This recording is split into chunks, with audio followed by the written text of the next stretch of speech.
Hey, I'm Mark, And I'm Craig.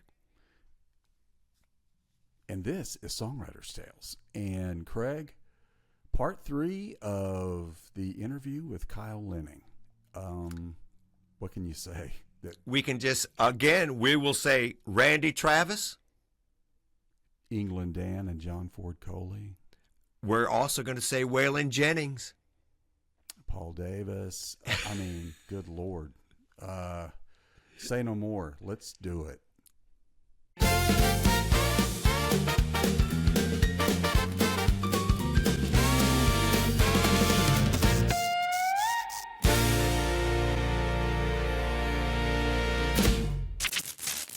There's a kind of unspoken culture around session musicians where their egos aren't really involved in the process. It's serving the song. How do they serve the song? And I love watching that. I've watched it for 50 years. That these guys sit there and they've all got elephant ears. They've got huge ears. They can hear every little teeny thing that's going on in the record, and they instantly know how to fit what they do into that puzzle that becomes this record. And it's amazing to watch. Yeah, you say that, and it's so funny. I've seen the same thing, and to take that a step further, I've seen these great players in the studio go, "Hey, play that bass line you just played again, because I want to try something different. I love what you did." Like they're hearing each other and they're saying, "Man, I'm going to change what I played because I love what you're playing." Absolutely. And I stepped on it too much, so I'm going to back off and I'm going to do something different. So they're, like you said, they're hearing everybody's parts and they're thinking, and it's all to serve the song. There's no, like you said, "Hey, I could do a nice little chromatic run here that's going to be awesome." Right. Yeah. Look at me. Look at me. Look at me. It's not. Right. It's just Right. that's just not the thing that drives them. And it's a beautiful thing to be part of. Yeah. See, that's the beautiful part about music. And I'm speaking to our audience now, is that those of us that are in the business, we are actually in this business because we love this business. We're not, we're not having to, get up every morning and go, "Gee, here we go. Okay, I'll go get it," but we do it because we love it. And the music is the driving force, the song. And I think it takes you right back to the emotional aspect of it and what it does. We all know it does it for us, so we know that what we're producing does it for other people. And it's kind of like a giving, it's kind of like it's very symbiotic in my opinion.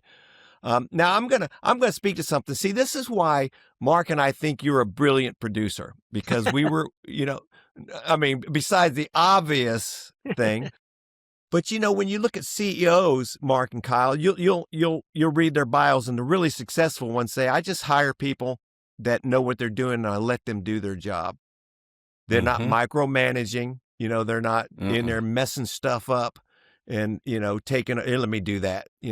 They hire people that are super qualified and super know what they're doing, and they let them do it. And they back off and they bring out the best. If I could tell you how many times I've heard musicians say that they worked with producers, and the producer, they just said, "Man, they just knew how to bring it out in everybody." They just encouraged everybody. They created an environment in that studio that made everybody just want to give their all, like a good coach.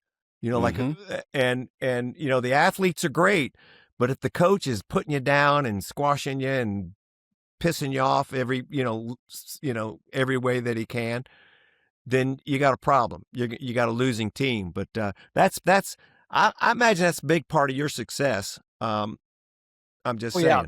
It's all about casting, and Yep. and that's one of the beauties of any, LA, Nashville, all the great recording centers. They're all surrounded by really talented people, and you have a great pool of folks to pick from. But that was it. And sometimes, I've made mistakes. There was an artist I was producing for Atlantic back in the 70s, and I just didn't. I made a mistake. I hired a band that I had made big hit records with, And this guy was a piano player and a singer, a piano and a singer. His name was Tom Powers. I made the record and it never happened, but it was a great learning experience for me because I booked these guys, and Tom was going to play piano and sing, and it was clear that I just didn't know what I was doing. I didn't prepare well enough for it. I just thought we're going to go in there. He's going to play the songs. The guys are going to write down a little chart and we're going to cut it. And that's going to be it. Well, that's not how it went. It was like he'd start playing piano and there's Bobby Thompson sitting there. And Tom would play about 5 or 6 notes on the piano and go, where are you capoing that guitar for that moment right here? He said, what notes are you playing? And I'm thinking, the acoustic guitar is not playing the exact same notes he's playing on the piano, and this is causing by the end, I had 10 sessions booked, two sessions a day, for 5 days to cut the album. At the end of the first day, I just let everybody go, paid all of them for the week, said on me, called the record company, said, I've made a terrible mistake. Here's what's happened, blah, blah, blah. And the record company said, well, okay, do what you got to do. I hired I can't even remember the guy's name, but he was a singer, a background singer that somebody recommended who had perfect pitch and could sit down and write out Tom's piano parts on sheet music. So I had the charts for the songs that everything was indicated as to what was going to happen. And then I hired Kenny Malone and Jack Williams, who could both read. Kenny Malone's a great drummer, but he could read anything. And Jack was a great bass player that could read. And the piano, bass, and drums is how we cut the basic tracks. And that went like, boom, it was done. But that's the way I should have. I just didn't get it until I made a terrible mistake, and so. Well, I think that's, again, I'll go back to saying, I think that's probably what makes you a great producer, though, because when you discover 1 day in versus 5 days in, and by that time everybody hates everybody, nobody wants to work with anybody again.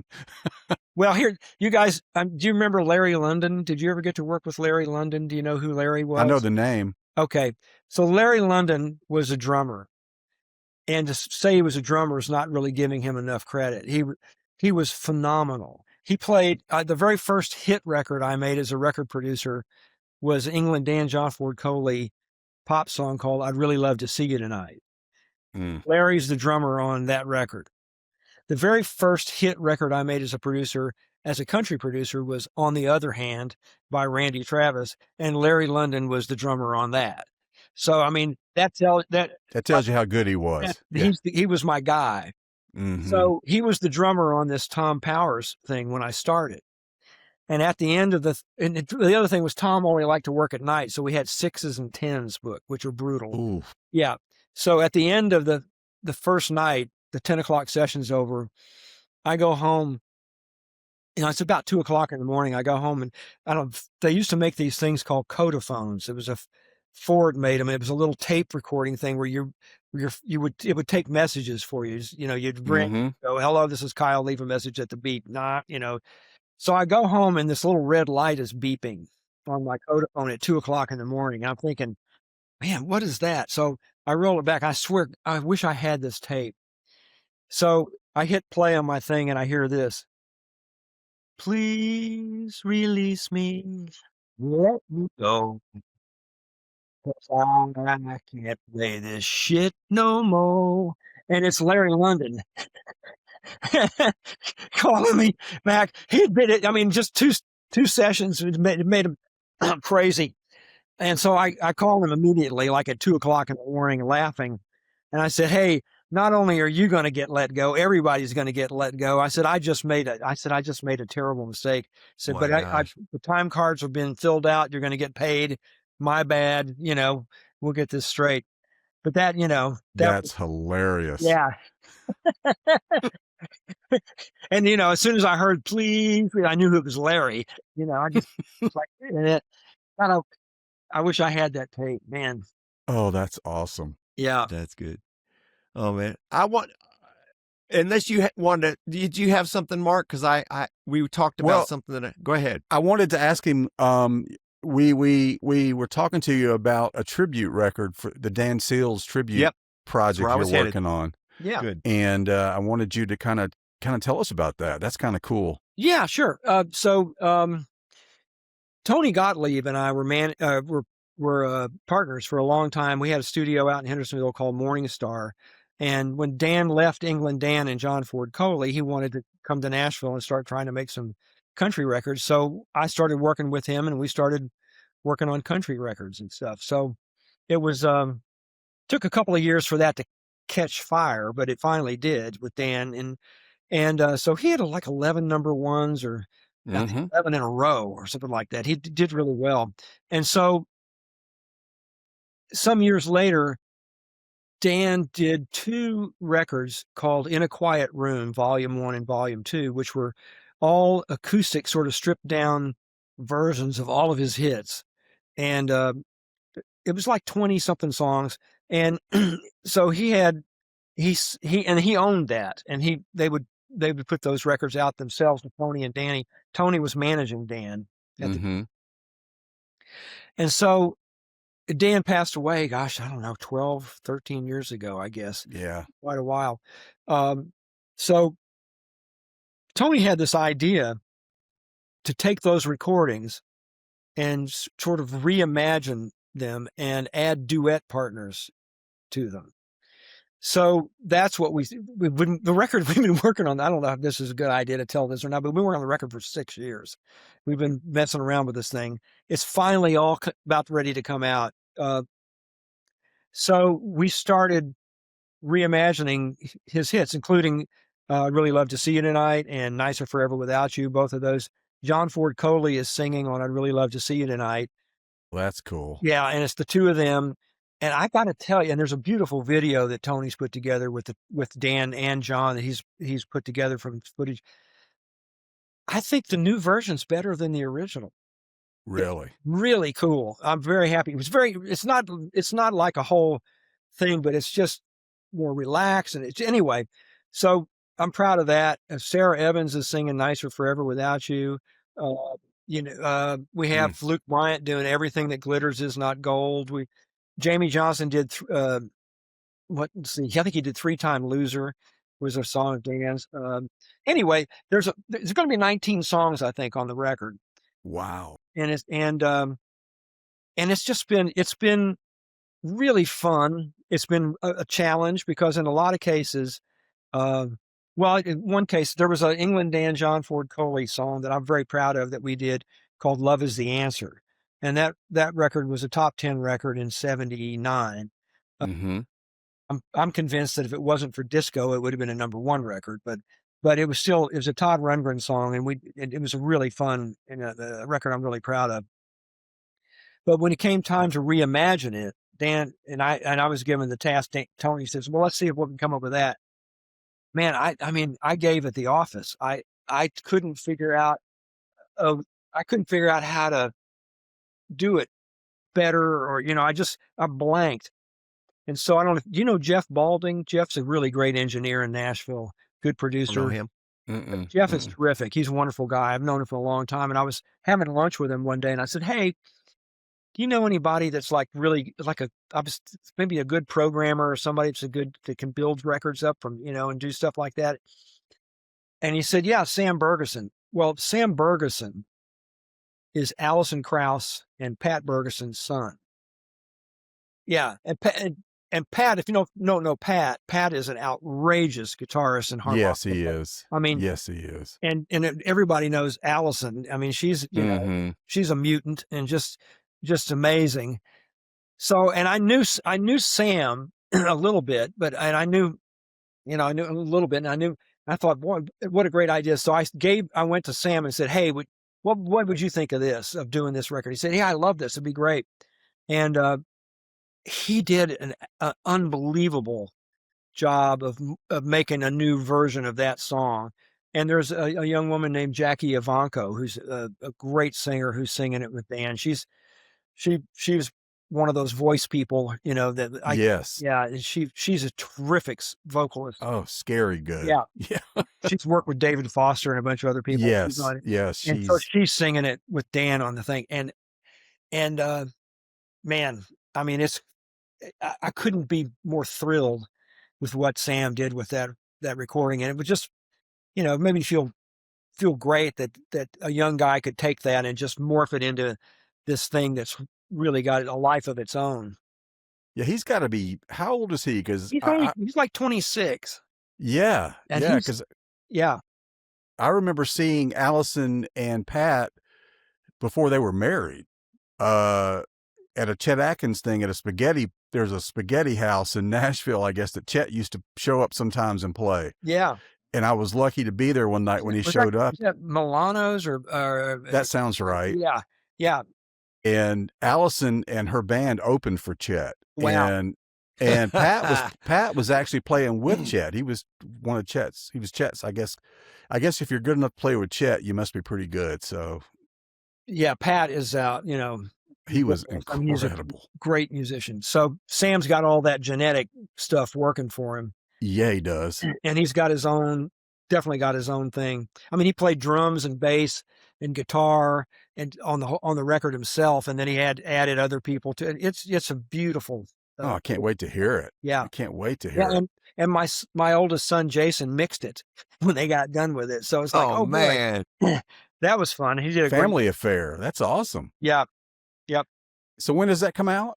Well, I'm not sure if that single has been released. You could probably look it up. I'm a record producer, not a promoter. I hear you. Yeah. I hear you. And I'm terrible about that. The company's called Melody Place, who's releasing the music. Okay.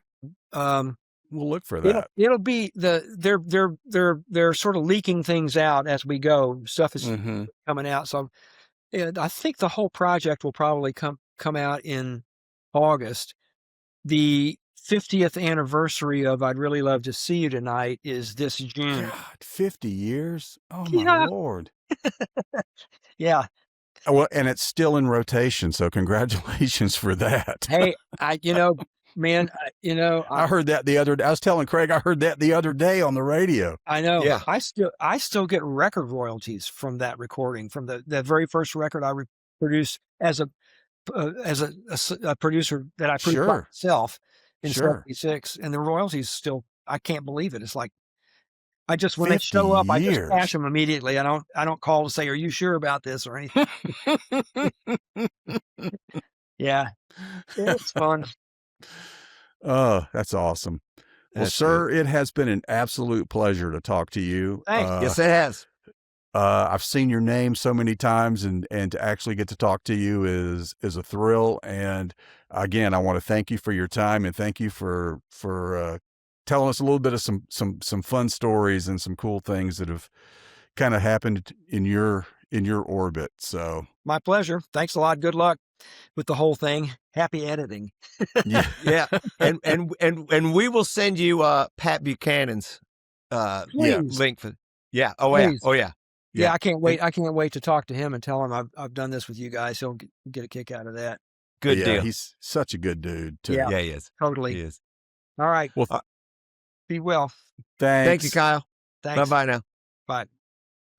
This is Craig with Songwriter's Tales. Hey, listen, on episode 14, if you'll go back, you're going to find that we were with our special guest, Atz Kilcher. Atz Kilcher, yeah, Atz. His name might ring a bell because he comes off of Alaska, the Final Frontier, and he is also Jewel, the singer's daddy. Go check him out.